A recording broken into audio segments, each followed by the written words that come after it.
Εμμυρών λέγω χεμήν περί τες φιλοσοφίας του φιλοσόφου Πλέσωνος και εν τίνι τρόπο απεροιστική.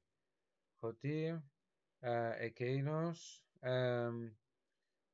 έμασε παρά φιλοσόφους τίνος Οθωμανού ως απεροιστικός εν καί τούτο εν μετά εν το βίο του Πλέσωνος σημαντικός ότι όταν υπόγεισε στο σύστημα αυτού του πολιτισμού αρχαϊκό καηνό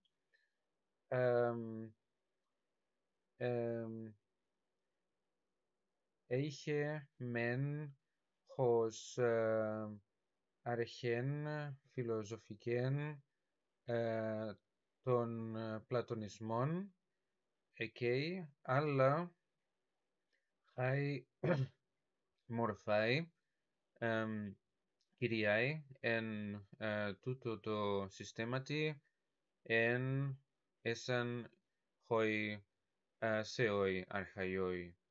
Καί τούτο χούτος εν χωρίς αρχές τες υπάρχεως τέλου. Τούτεστιν καθώς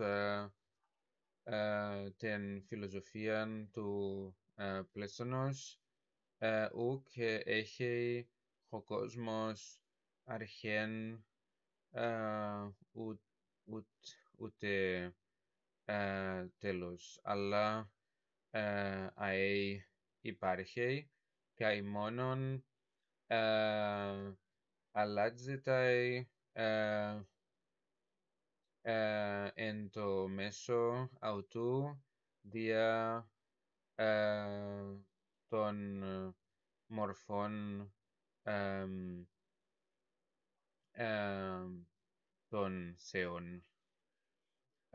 Καί τούτο εστιν ως εμόι δοκέι πολύ καηνόν εν το Αϊόνι εν ο έτζε ο Πλέσον ότι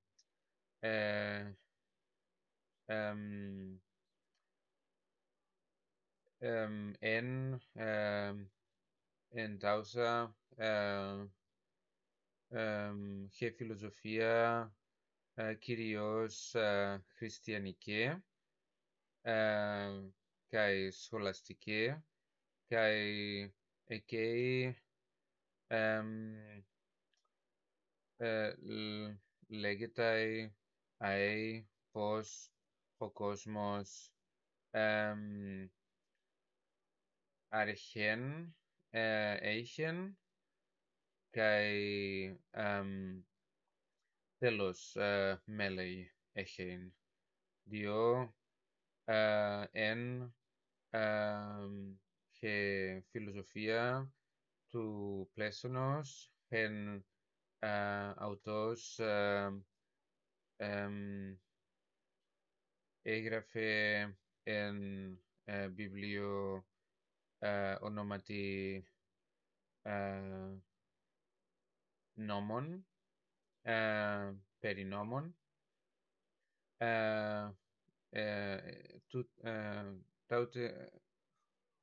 Ούτε είχε φιλοσοφία εν εκείνο το χρόνο πολύ καήνε.